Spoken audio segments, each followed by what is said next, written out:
Whether you have a skin interest, a skin query, a skin trauma, or skin disease, I warmly welcome you to Heal Thy Skin, a podcast brought to you by Derm Health Co. I'm Marni, dermal clinician, dermoscopist, and your podcast host.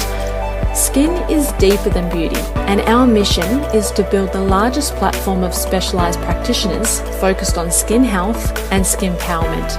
Join me each week where we go deep into the skin and beyond to hear stories and education from leading practitioners on a journey of skin health.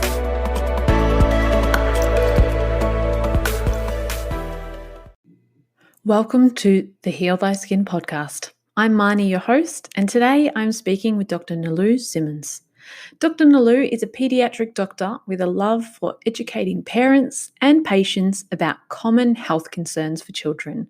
She gives advice about children's health and spreading positive health messages.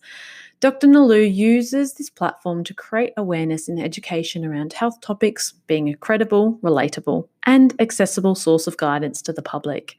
In this podcast episode, Dr. Nelu shares her journey into paediatric dermatology, and we cover the most common skin conditions seen in children and their management strategy.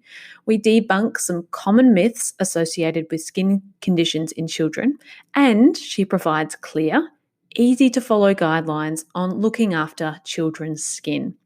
I started by asking Dr. Nelu what she thought was the biggest misconception about skin conditions in children.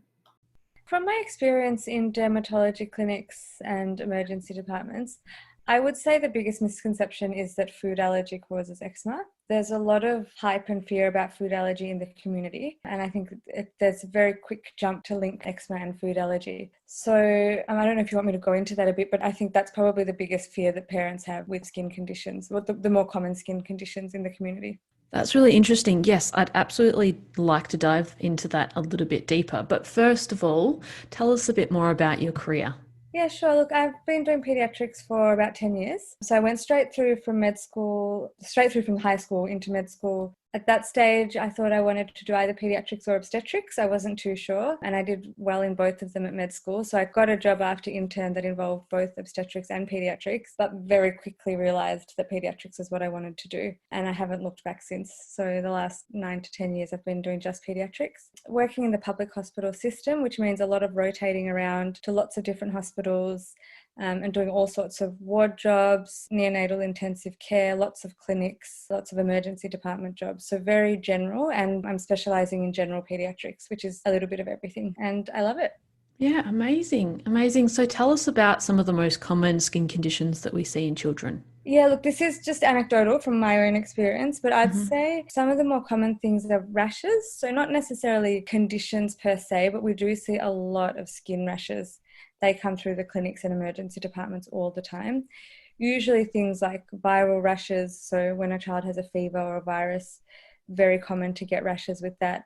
And then common childhood skin rashes like impetigo, which is school sores, super common, spreads very quickly among children. Things like molluscum, which is a little pimply viral rash that you see a lot in children, scabies, very common childhood rashes. I'd have to say eczema is the most common skin condition that we see in terms of chronic skin conditions. 1 in 5 infants get eczema, and a lot of triggers in the community for that. And I guess the other skin conditions that we would see are infections. So things like bacterial infections of the skin, or even things like viral herpes infections of the skin as well. So rashes, eczema and infections, I'd say, in my experience, are the most common skin things that we see in children. And for children, some of these conditions, acute conditions and sometimes chronic, we see them more in children. Why is that? Is that because they're so much closer in proximity, or are they just more susceptible to these types of conditions? It's probably a combination. I think what you're saying about proximity is definitely a big reason, particularly with the infective causes. So things like the molluscum and scabies, you often don't see that in adults because they're not touching each other as much and slobbering all over each other as much. So definitely the infective causes we would see more because of just the nature of children being all over each other all over everything really, and things spread so quickly. And then other things that to do with just general immunity, and things like eczema, asthma, allergies tend to rear themselves early on in child's life. So that's probably another reason as well. And I guess the other thing is things like genetic skin conditions as well. So things like what we call vitiligo, where you have very light patches of skin, things like that are quite genetic and inherited. You'd often pick them up more in childhood than you would later on in adulthood. Yes. So parents can become extremely concerned about their children's health and skin, especially when it might not be functioning as they expect it to. When is it necessary to seek further investigation? You mentioned at the beginning that a misconception is that the skin conditions and food tolerances are intrinsically linked. But when should a parent kind of be concerned and be looking for further investigation or a second opinion? Yeah, I guess the first thing I would say is that no one knows the child more than the parent. So if a parent is concerned, they should always seek extra advice. And anything that I recommend, a parental concern trumps everything. In general, I would say if conditions aren't responding to standard sort of treatments, so things that GP can suggest, then that's probably worth seeing someone else as well. So most of these things should respond to the general treatments. And for me, a big thing is if there are other features that go along with it. So for example, eczema in a small baby who's not putting on weight, for example, that can be a red flag for an immune condition. So, or, an unusual rash that the child also has some joint pain or joint swelling. So if there's other features that go along with the rash, that's a trigger for me to seek further advice and possibly further investigations. So a rash in itself with a child who's otherwise gaining weight and very well, you can generally watch and wait and see and manage conservatively. But as soon as there's other features that go along with it, that's the step that I would suggest parents seek some further advice. Yeah.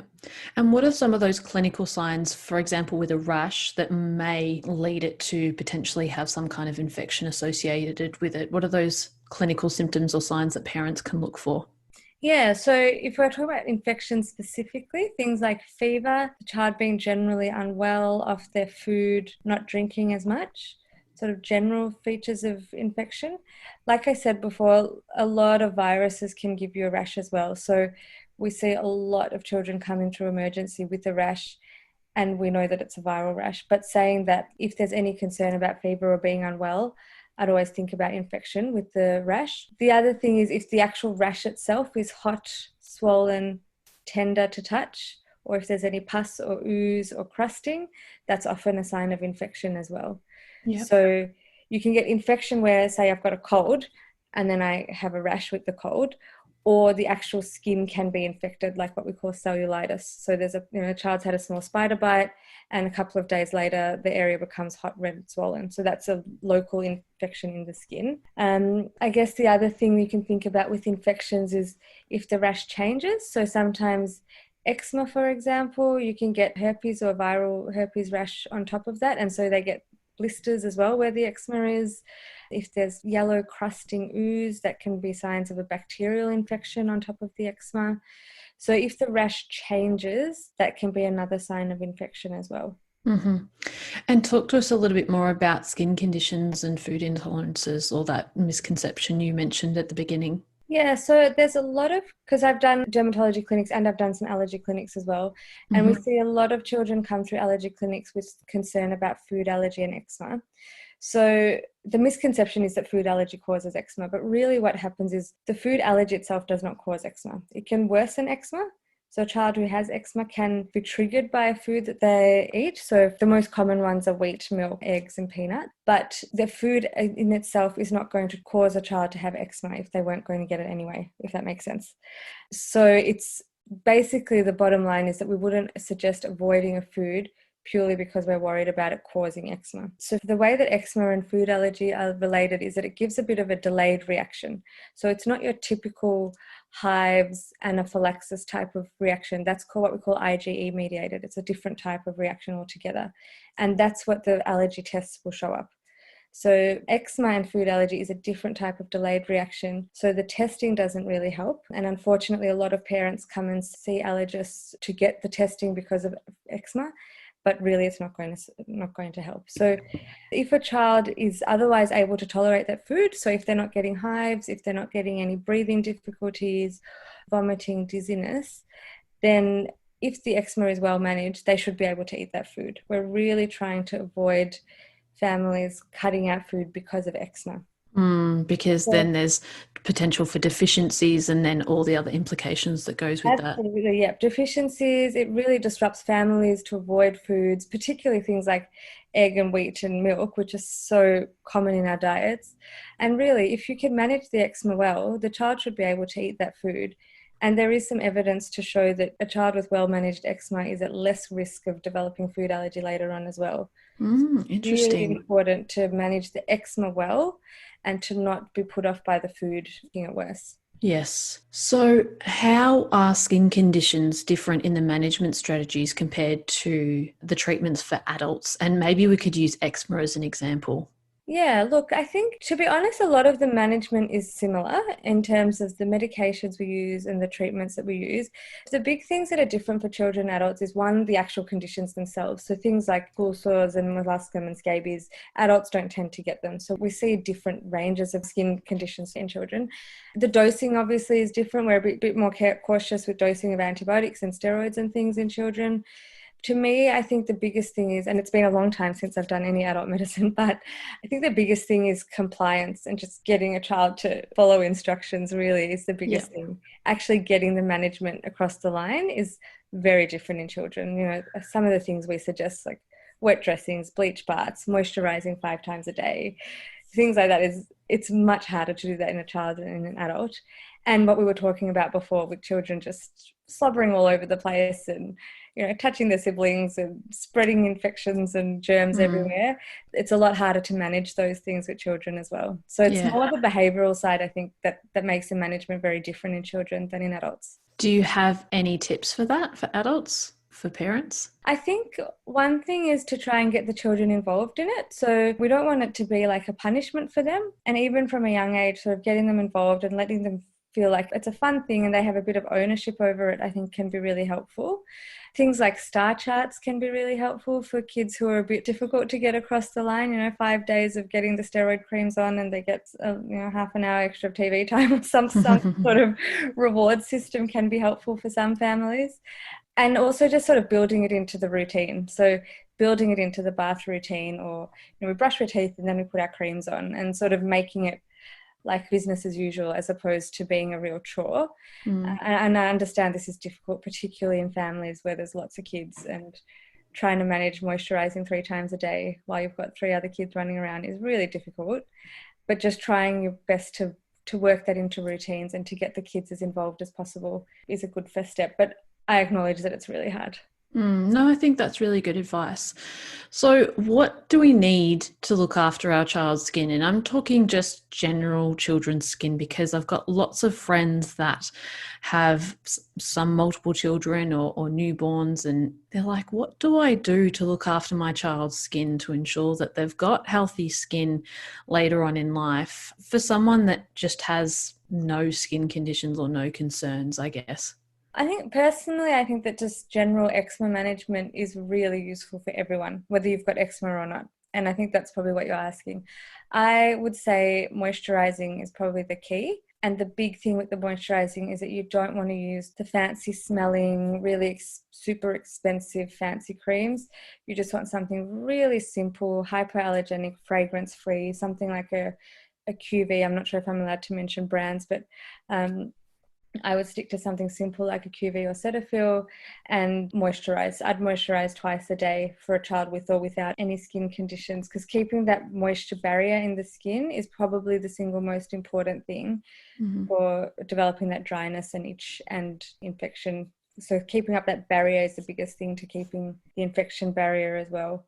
Yeah. And what about with things like shampoo and conditioner and soap? Should they be using something that different to what we are using? I actually would use the same thing as well. So everything just hypoallergenic. So anything that smells fancy is going to have things in it that are irritating. So I would personally, in my household, we don't have anything other than QV. And that's for parents and adult and children alike, just because I don't want anything sort of irritating on my skin. And that goes for moisturizers, bath oils, shampoo and conditioner, obviously here or there. But with the children, I do really simple bath washes and bath oils and moisturizers. I've got a couple of questions that have come in from mothers with different concerns for their kids. One that's recurring is for a young child that has had some kind of injury, that they're starting on the bike for the first time or on their scooter and they've fallen off and they've developed some kind of scar. They may or may not have had some stitches or some glue, but the parent is really concerned with the scarring, especially if it's on a child's face. What are some things that they can do in order to make sure that scar heals as optimally as possible? Yeah, I guess, to be honest, a lot of that will come from the initial management of the wound. So how the wound is managed, whether it's stitched or glued, how it's dressed. So just being really vigilant when the child is being managed initially, making sure that there's some good dressings on, making sure that they're following the advice for dressing care as well. So keeping the area nice and dry.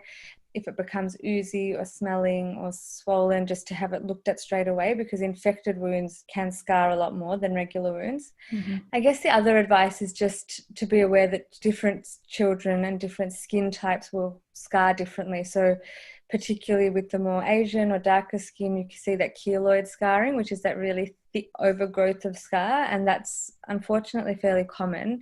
And seeing a dermatologist or a pediatrician early for that, because sometimes they can suggest various creams and steroids and things that can help with that. Apart from that, I think the main thing is just being really vigilant in that initial phase of healing and just really keeping an eye on it and seeking help early if they're worried about infection in the actual wound itself.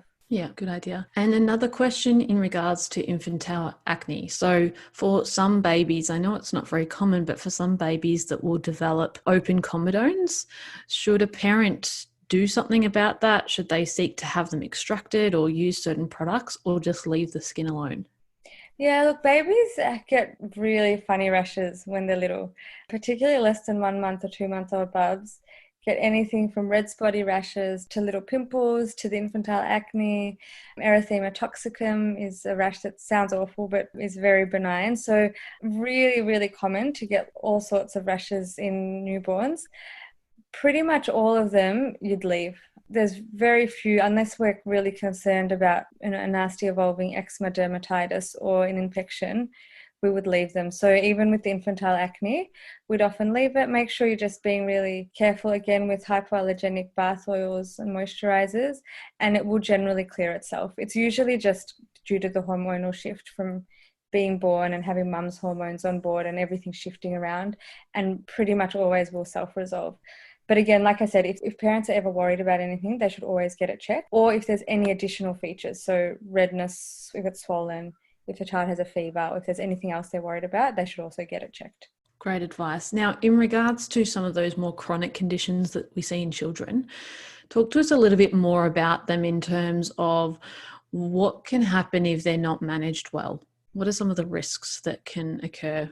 Yeah, look, I think the big one to talk about is eczema, because it's so common and it's surprisingly easy to manage if you get on top of it quickly, and it can have complications. So when you're asking about what can happen if it's not managed, with eczema, the most common thing is that the skin can become infected. So untreated eczema is you're just waiting for it to become infected, and it's either with a staph, a bacterial infection, or with a viral, and it's usually a herpes virus. And both of them can be really painful and difficult to manage once the horse has bolted. Long-term complications of something like eczema that's not treated properly is that the actual skin can change. So you can get thickness of the skin can scar. Some children, the skin goes quite light, others it gets very dark, and you see really leathery patches of skin behind the knees and in the elbows, in the elbow creases. And the follow-on impact of that is poor self-esteem, poor self-confidence, and we do see a lot of bullying at school, unfortunately, because of poorly treated skin conditions. So, I'm talking long-term, but you can get considerable complications and ongoing impacts of not treating eczema properly. So in terms of, do you want me to go into actual eczema itself as well? Yeah, I think so. I think eczema is a really big one, so that would be good to go into a little bit more detail. Yeah, so they're the main complications of eczema. Really what eczema is it's an inherited skin condition, and it usually runs in the same family as asthma, eczema, allergies, and hay fever. They're all sort of in the same sort of general family of conditions. And so if a parent has really bad hay fever, it's not uncommon to see a child with eczema, for example. And it's inherently dry skin, and there's lack of natural oils in the skin and lack of that moisture barrier that seals the skin from the outside world. And that leads to itchiness of the skin and really red, flaky, angry skin. And as soon as that skin breaks, there's risk of infection. And so the main triggers for eczema, heat, so overheating. So things like, we see really bad eczema in winter because parents are putting layers and layers and layers of clothes on their kids because it's cold, and that overheating from the layers of clothes can cause eczema. Things like really thick doonas, woolen prickly clothes as well can make eczema worse. Really hot temperature rooms, hot baths. So anything that causes overheating and excess drying of the skin can trigger the eczema. And things like food allergies and house dust mites can also trigger eczema. They don't cause eczema, like I said before, but they can make eczema a bit worse. And any skin infection as well can make eczema worse as well. So they're the main triggers. In terms of how to manage eczema, the absolute key is moisturize. So moisturize, moisturize, moisturize. And that just helps form that barrier between the inside and the outside, and to just keep that skin layer really well controlled. So with the moisturizers, I'd say for a child who has otherwise normal skin, I'd say a minimum of at least once a day, I'd make sure I'm moisturizing the skin, possibly twice if you can get it in. With the moisturizing, a few things that are important. One, I'd always moisturize after a bath or a shower. So patting down the skin. If you can, leave a little bit of water on the skin and then moisturize within 3 minutes, because then you can lock in that moisture on the skin as well. So if you can get that into the bath time routine, that's really helpful. With the moisturizer, really important, particularly with kids with eczema, to always use a pump pack, or if you've got the tub, to use a fresh spoon every time, or a fresh spatula, or even like a paddle pop stick or something, just so that you're not putting your hands back in there. Because what happens is children with eczema generally have overgrowth of bacteria on their skin as well. If you're lathering on the cream, your hand's covered in the bacteria from the skin, and then you're popping your hand back in the tub, you're just going to keep reinfecting the skin. So switching across to a pump pack can be really helpful. Or if you've already gone out and bought a big tub of cream, just use a fresh paddle pop stick every time. And creams over lotions as well is another good tip as well. So the cream is generally a bit thicker than a skin lotion, and that thick layer of moisturizing can be really helpful. The other thing that along the same line of moisturizing is things like a barrier cream. So Dermies, for example, is a really good option. It's that thick sort of gel looking cream. It doesn't actually provide much moisture to the skin, so I'd always moisturize first, but putting a layer of that on top for kids who, say toddlers who are really drooly and dribble a lot and they get the eczema or dermatitis on the neck from the drool, putting a layer of the Dermies on top is a really good way to stop the saliva irritating the skin. Kids who chlorine, for example, makes their eczema a bit worse, just popping on a layer of Dermies before they go into the pool is a really good way of just giving the skin a bit of a barrier. So thinking about barrier moisturizers as well can be really helpful, or barrier creams rather. So that's probably the most basic treatment and management for eczema. Then you want to avoid triggers. So things like that overheating I was talking about before. So you want to make sure that baths aren't too warm enough to keep the child comfortable, but not too warm that they're red and hot and itchy. Be careful with layering clothes as well. So, obviously we want the child to be comfortable, but we don't need them to be in layers and layers of clothes. And avoiding things like prickly wools or really thick fleecy materials. 100% cotton is generally the most comfortable on the skin in terms of irritating the skin. Avoiding fragranced lotions and creams and bath oils and things like that as well is really helpful.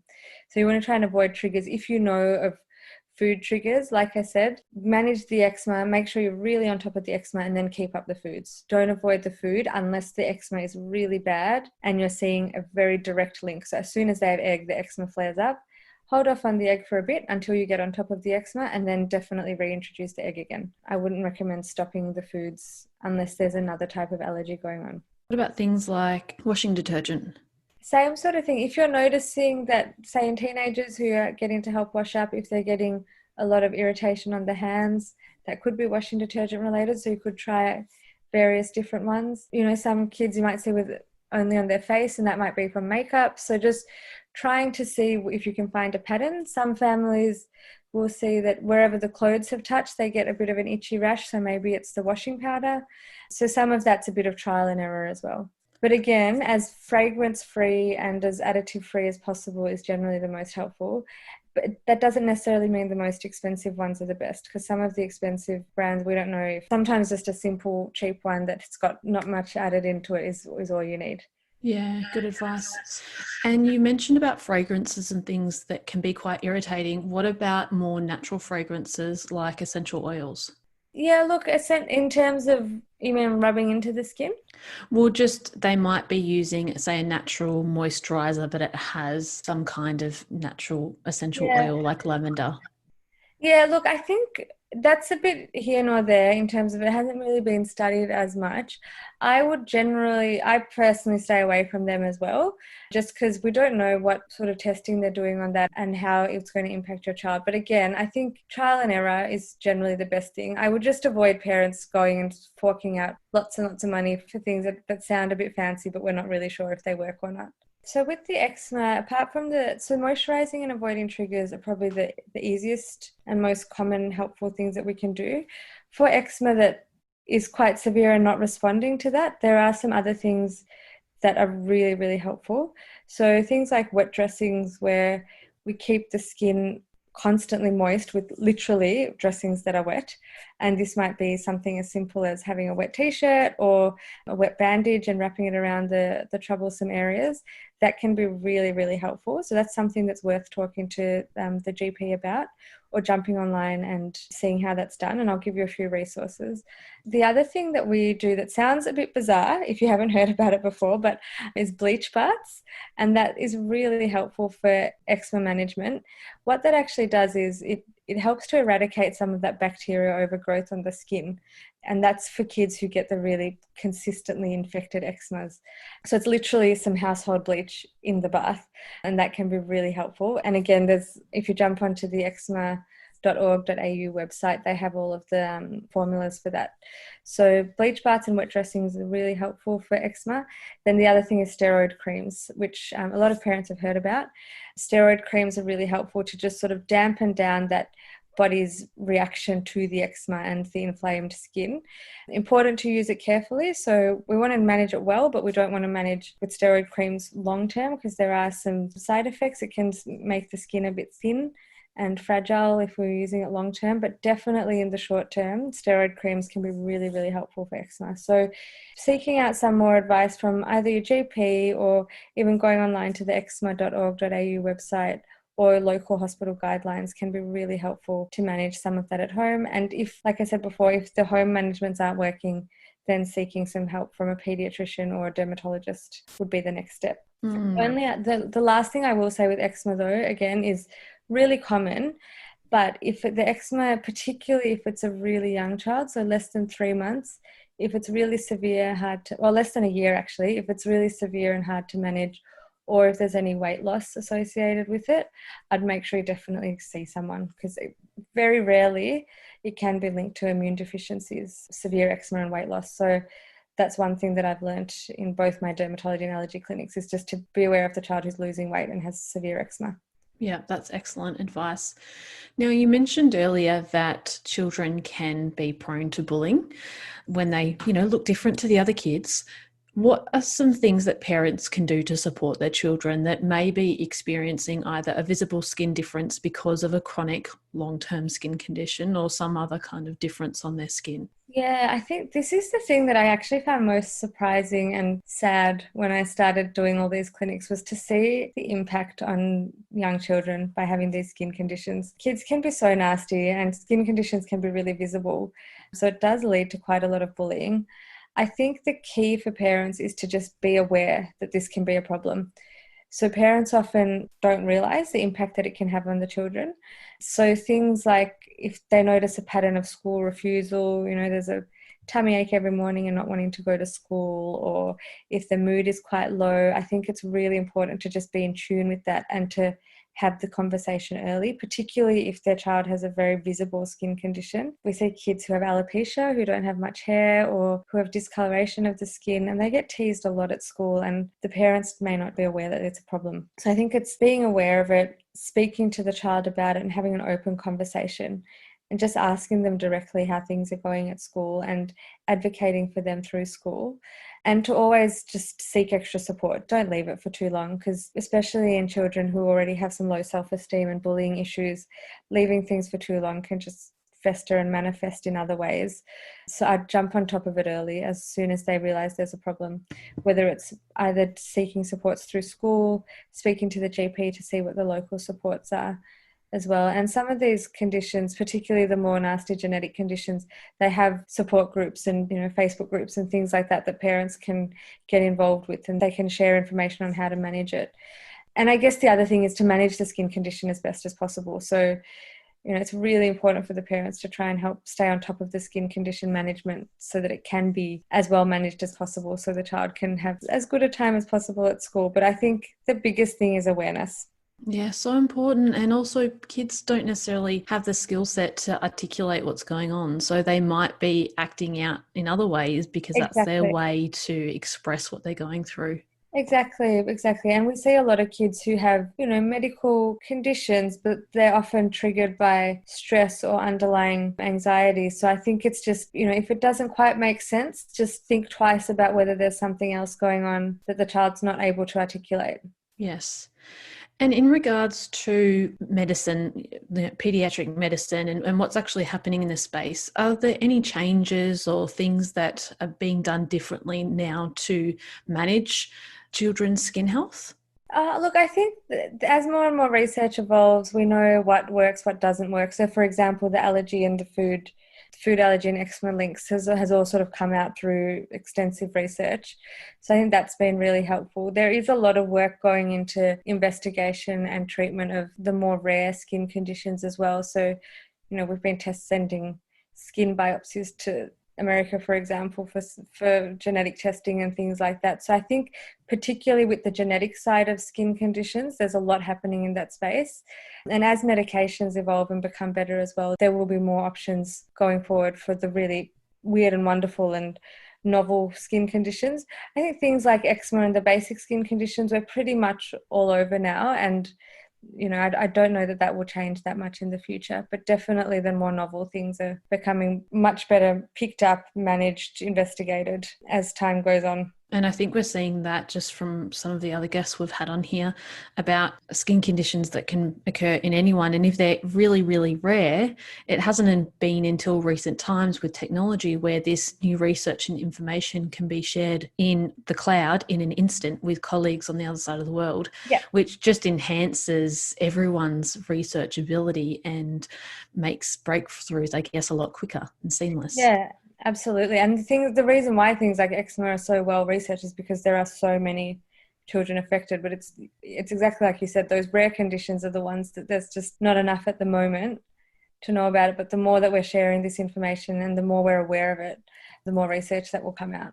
Now, for parents at home, do you have any advice that can be quite general for those what should they do when looking after their child's skin? So I'll say it again, moisturize. Yes. So that would be my single most important take-home message. Twice a day, use a cream, pump pack where possible, fragrance-free. That's my sort of mantra.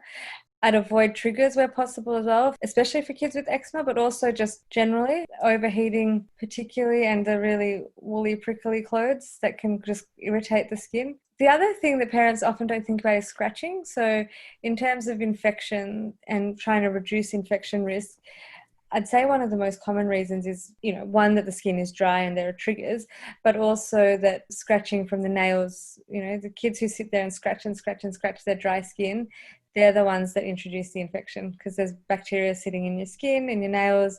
As soon as there's a break in the skin, that's when you get the bacteria come through. So keeping nails short, popping mittens on if they're little and you can't stop the scratching, and just managing the dry skin with the moisturizing and the wet dressings and stuff as well to stop that infection risk and the break in the skin. They're probably my biggest take-home messages. Fantastic. And where can people find more about you and the work that you do? I've got a website, drnelu.com, so drnelu.com, or I'm on Facebook and Instagram, and anyone can contact me at any time, and I try my best to give some general advice. Yeah, that's probably the best way to find out a bit more about me. Fantastic. And you mentioned that there were some resources we'll also put in the show notes as well in regards to eczema support and things like that. But thank you so much for coming on the show. This is the first episode that we've actually spoken about child skin conditions, and I think it's a huge topic. And it is a recurring theme where parents are asking, what can I do about this? So I think we've definitely answered some of those questions today. So I appreciate your time. Oh, great. Thank you. No, it's a real pleasure. And thank you for having me on.